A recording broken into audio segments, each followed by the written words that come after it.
Já só lembrando a vocês, na semana passada a gente começou a falar sobre Roma, né? Aí a gente viu a origem mitológica de Roma, dos irmãos Rômulo e Remo. A gente viu também sobre o latim, que é a língua oficial de Roma. A gente viu também as classes sociais romanas, patrícios, plebeus, clientes e escravos. E a gente viu também a questão da localização romana, né, onde ela se localiza. Agora a gente vai ver a República Romana. É a segunda das três fases, que é a fase primeira, a monarquia, a segunda fase, a fase republicana, e a terceira fase, a fase imperial. A fase republicana, a República de Roma. A República Romana teve início em 509 a.C., a partir da revolta dos patrícios, que tirou do poder, né, a monarquia etrusca. Esta fase da história é chamada, né, de República Romana e vai até 27 a.C.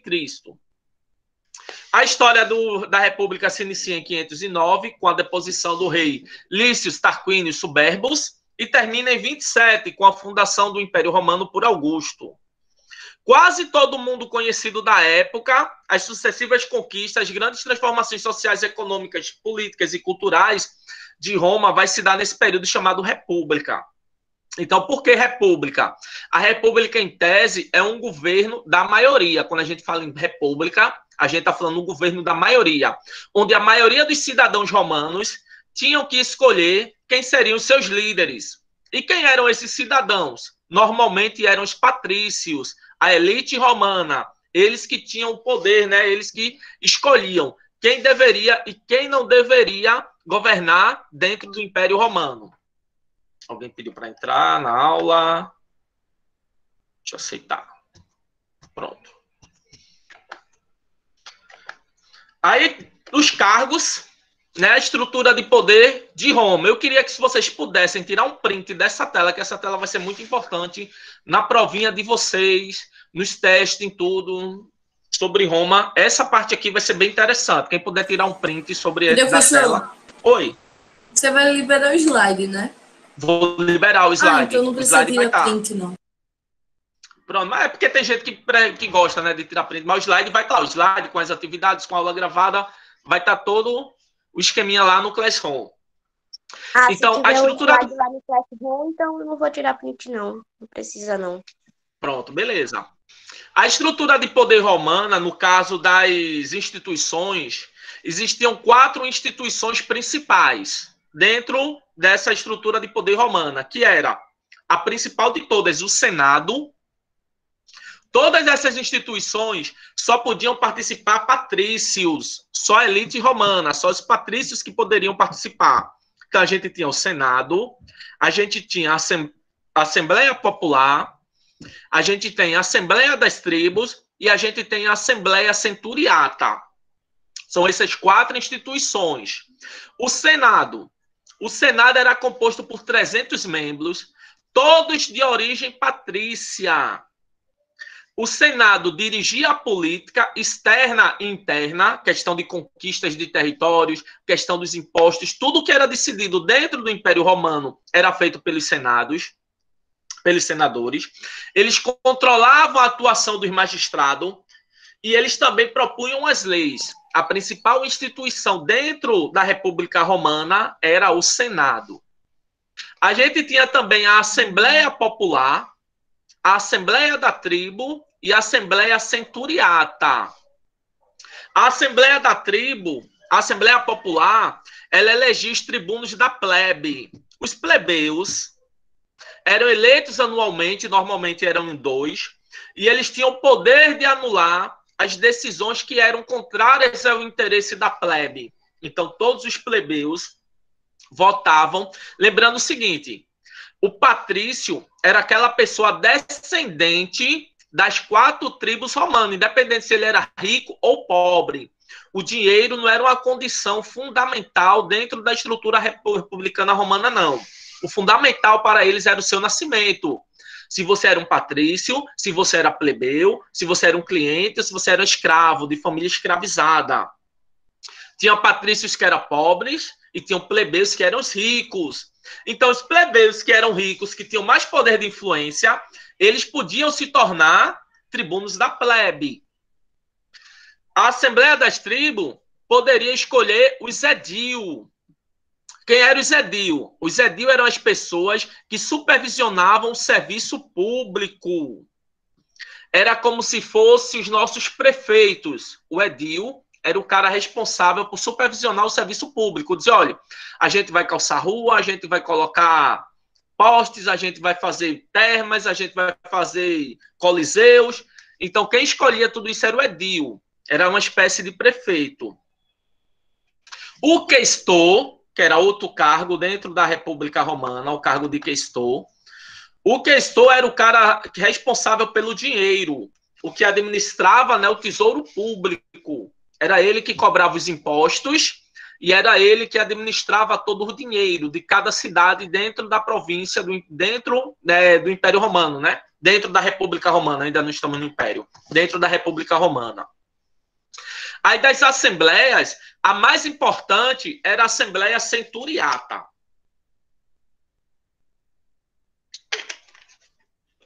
Na Assembleia Centuriata, participava todos os cidadãos de Roma. Quem eram os cidadãos? Alguém sabe me dizer quem eram os cidadãos de Roma? Professor. Os romanos. Professor. Não. Oi, pode falar. Anitta falando Em Roma, no chat. quem eram os cidadãos? Oi? Anitta falando no chat. Ah, então as plebes são os plebeus, né? Isso. A plebe é o plebeu. Quem eram os cidadãos em Roma? Falar em plebe, sendo que eu não sabia que plebe vinha de plebeu, sabe? Sim, a plebe vem dos plebeus, eram os plebeus. As camadas populares, né? As camadas populares são chamadas de plebes.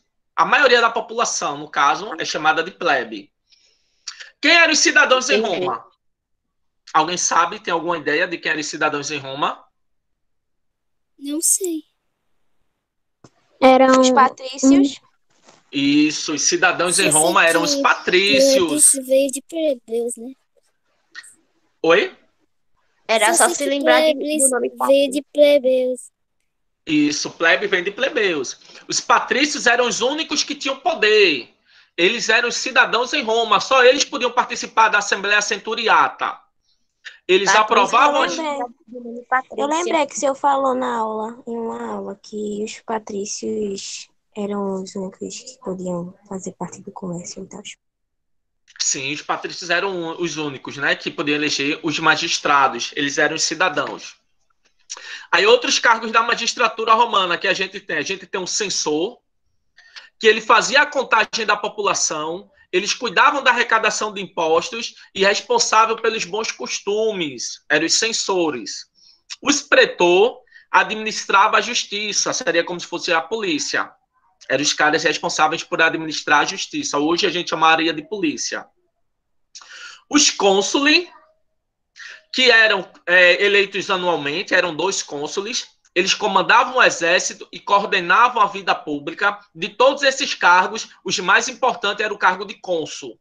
O cônsul romano era realmente o cara que comandava tudo.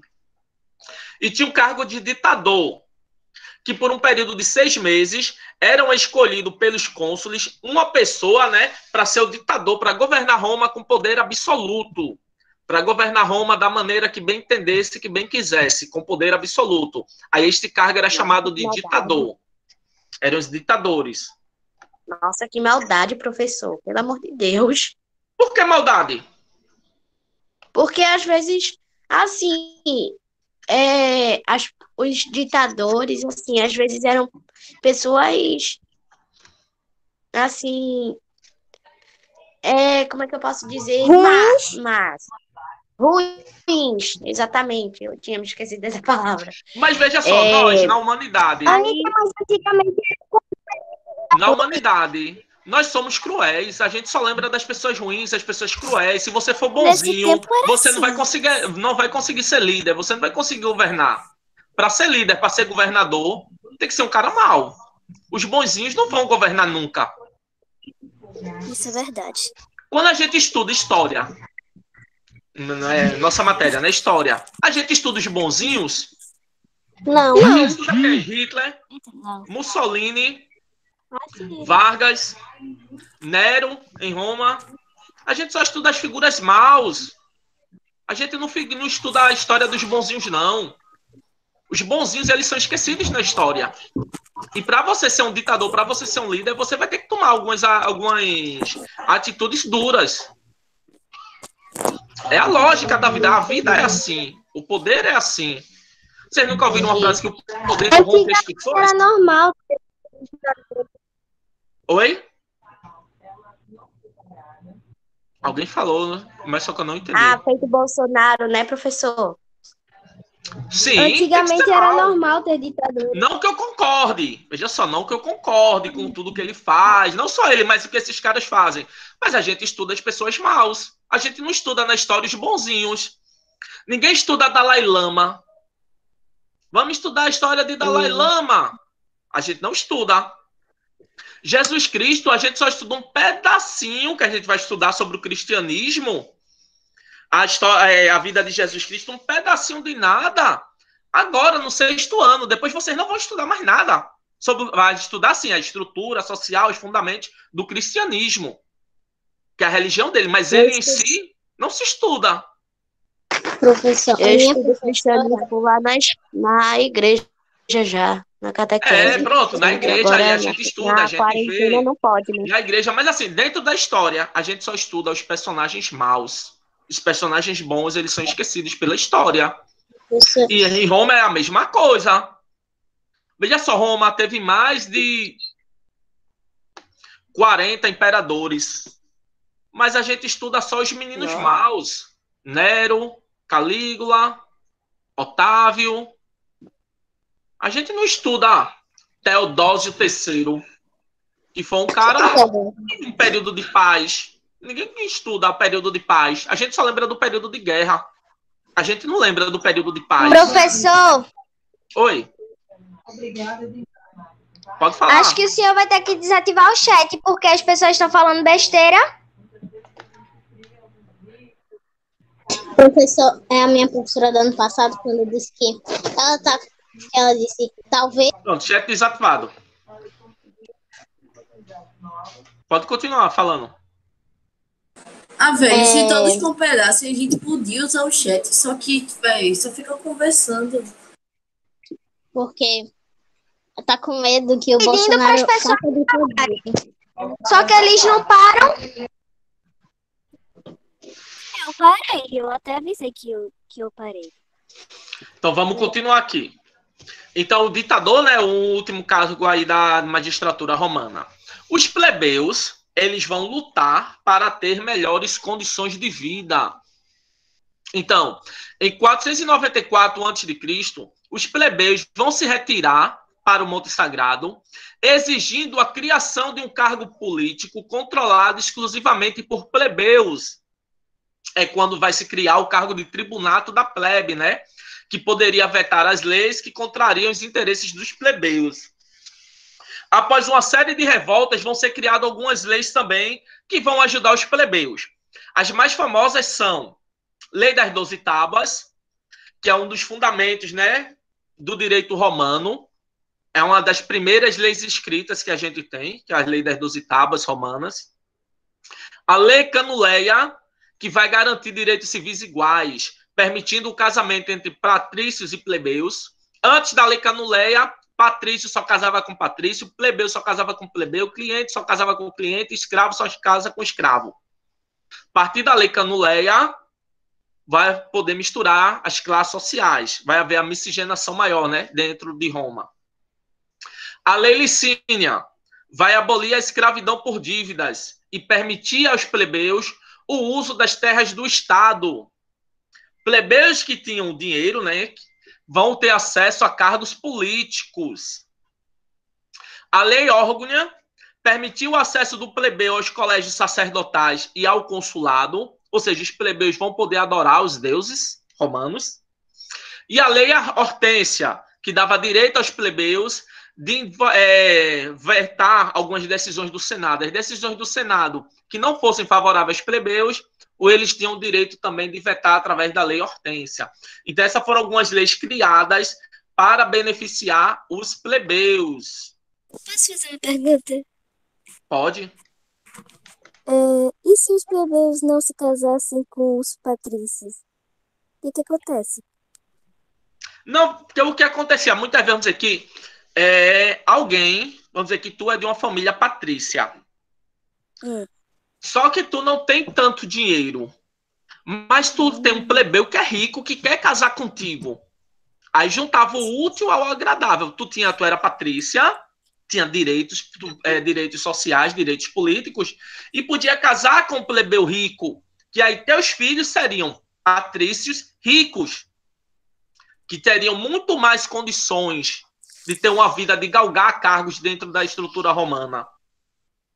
Porque você poderia ser... Oi? O velho útil ao agradável. Sim, porque tinha patrícios que eram pobres e tinham plebeus que eram ricos. Aí os plebeus ricos queriam, por mais dinheiro que eles tivessem, por mais influências que eles viessem a ter, mas eles sempre seriam plebeus. Nunca seriam patrícios.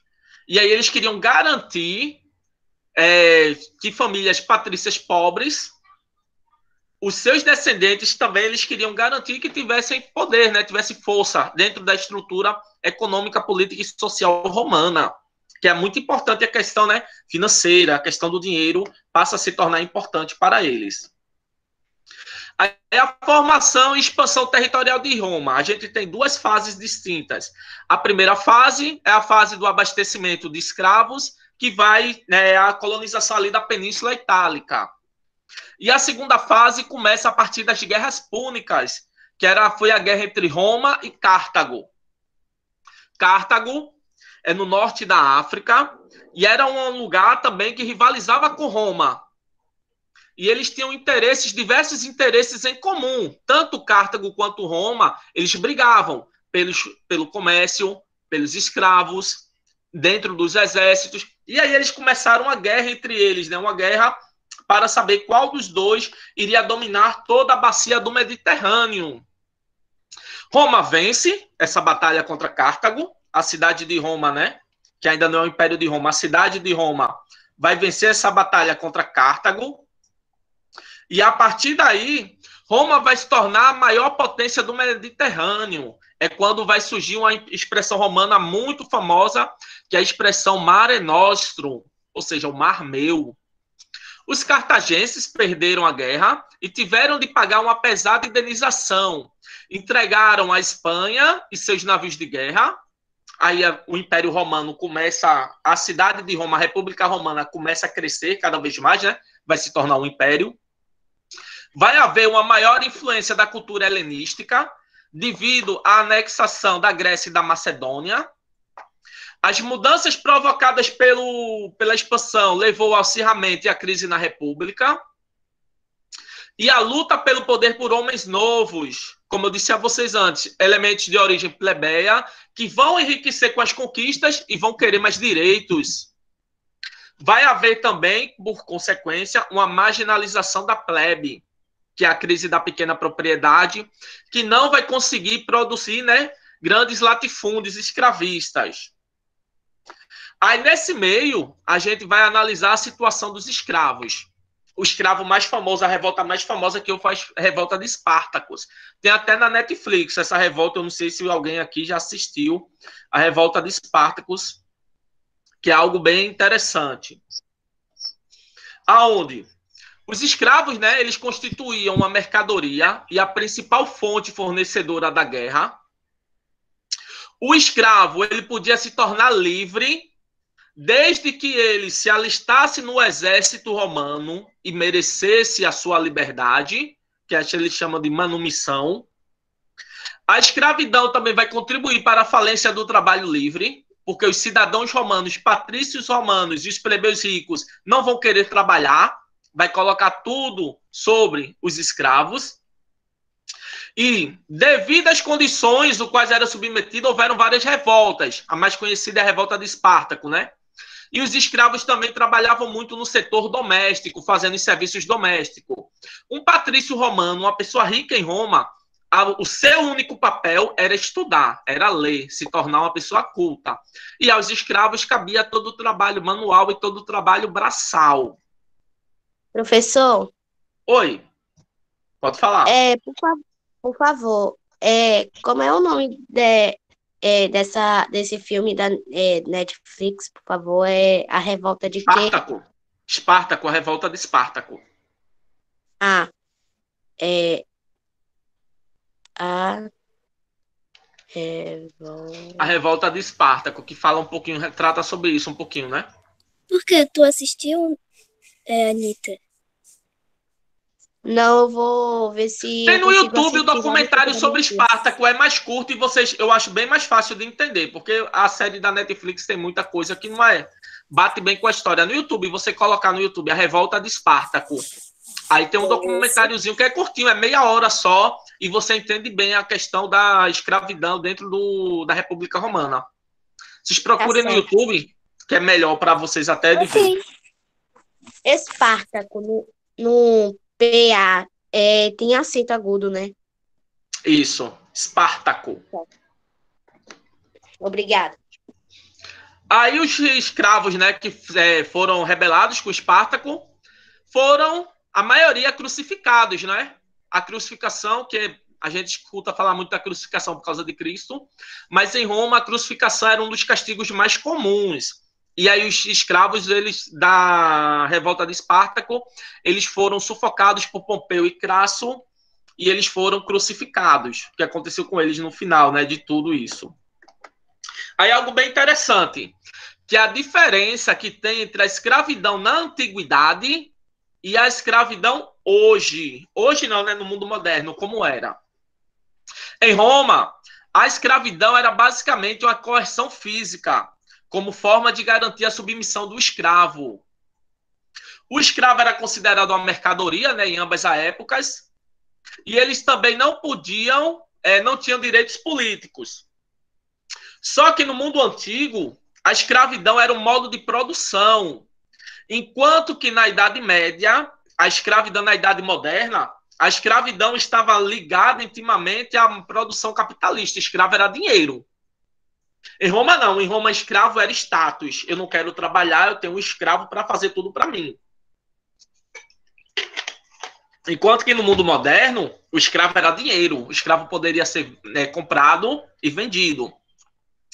A escravidão no mundo antigo não tinha caráter étnico-racial, não, né? Qualquer um poderia ser. Negro, branco, índio, judeu, cristão, qualquer um poderia ser escravo. Já no mundo moderno, não. Negros e índios que vão ser basicamente escravizados. Branco não era escravizado. Então, esse caráter, né, étnico-racial. A escravidão antiga estava muito associada à expansão militar. Os países que perdiam as guerras, eles eram escravizados, né? Os homens eram escravizados, os homens e as mulheres. Enquanto a escravidão moderna está ligada muito à questão do aprisionamento e ao comércio, relacionado principalmente à questão africana-americana, né? Os escravos saíam da África e vinham aqui para a América ser escravizados, né? Os homens saíam da África. Aí a crise, houveram dois tribunos da plebe, que é os irmãos Graco, né, o Tibério e o Caio, que eles vão tentar mudar, né, o modo de vida dos escravos e dos plebeus. Primeiro, eles queriam, o Tibério Graco, ele vai criar o que se chama, né, a primeira grande reforma agrária. Ele vai querer dar terra para os pobres, dar terra para os soldados. E isso aí vai desagradar quem? Vai desagradar a elite patrícia. A elite patrícia não vai ficar nada satisfeita por ele querer dar terra, por ele querer dar a terra que, em tese, os patrícios achavam que era deles. As terras que eram conquistadas passavam a ser sempre dos patrícios. Tibério Graco vai dizer que não, as terras conquistadas vai ser dos soldados, vai ser dos plebeus, vai ser dos escravizados. O projeto dele vai ser vetado pelo Senado e Tibério vai acabar sendo assassinado, né? Tibério é o cara que vai ter a ideia da primeira grande reforma agrária dentro do Império, dentro da República Romana. E seu irmão Caio Graco, ele queria implantar uma democracia tipo a democracia ateniense. Ele não queria mais que os cargos públicos principais ficassem ligados única e exclusivamente aos patrícios, não. Ele queria que os cargos fossem ligados às classes sociais. Patrícios teriam representantes, plebeus teriam representantes, clientes teriam representantes, escravos teriam representantes. mundo teria representante. Como consequência, ele vai ser assassinado também. Então, os dois irmãos Graco, tanto Tibério quanto Caio, que vão tentar ajudar, de certo modo, os pobres, né, a população no geral, eles vão acabar sendo mortos pelos patrícios. E, na época de guerra, a gente houve dois ditadores famosos, que é o Mário e o Sila. Mário, ele entra para a história porque ele é o cara que vai reformular o exército, criar a mítica da invencibilidade do exército romano, começa com Mário, quando ele cria a profissionalização. Ou seja, os soldados, eles começam a receber soldo, eles começam a receber salário. E com o apoio do exército, ele vai violar as leis de Roma, implantando uma ditadura, elegendo-se 6 vezes seguida para o consulado. Ou seja, Mário é o primeiro cara a pensar o seguinte: vou utilizar a principal arma que Roma tem, que é o exército, agradando os soldados de que maneira? Dando salário e dando espólios de guerra, e ao mesmo tempo amedrontando toda a população lá da cidade de Roma, independente da classe social. Já o Sila, ele assumiu o poder e vai se proclamar, autoproclamar, né, ditador por tempo indeterminado. Ele vai realizar violenta perseguição aos cavaleiros e às camadas populares, vai perseguir muito os pobres, né? Plebeus e escravos vão ser muito perseguidos pelo Sila. Ele vai restabelecer os privilégios da aristocracia e a autoridade do Senado. Então, Sila é um cara que vai se aliar à elite e vai botar para ferrar, em outras palavras, né, na maioria da população pobre. E, por fim, a República Romana, ela termina no triunvirato. A gente sabe que uma monarquia é o governo de um rei. Uma diarquia é um governo de 2 reis. E um triunvirato é uma associação política entre 3 homens em pé de igualdade, ou seja, os 3 teriam os mesmos direitos e os mesmos poderes. A palavra triunvirato, ela vai se originar a partir de 2 radicais do latim, que é o trium, 3, e vir, homem. Ou seja, triunvirato significa 3 homens no poder. Ao longo da história, ocorreram vários triunviratos, todos eles com pouca duração. Na história romana, a gente tem 2 triunviratos. Primeiro triunvirato, Júlio César, Pompeu e Crasso. E o segundo, com a ditadura de César, né? César vai ser o ditador nesse período. E o segundo triunvirato com Otávio, Marco Antônio e Lépido. E o Otávio, né, que vai assumir o poder e vai se autoproclamar imperador de todo o Império Romano. Alguém com alguma dúvida? Professor, travou. Não. Professor, bem no finalzinho travou a sua fala. E também sua imagem. Oh? Isso é verdade. Alguém com algum tipo de dúvida? Tá travado? Não, acho que não. Eu tô vendo vocês normalmente, pelo menos aqui. Professor, mas Travou para mim. Não sei para as outras pessoas. Veja só, uma coisa que eu queria combinar com vocês. Quarta-feira, a nossa aula na semana que vem, no lugar de ser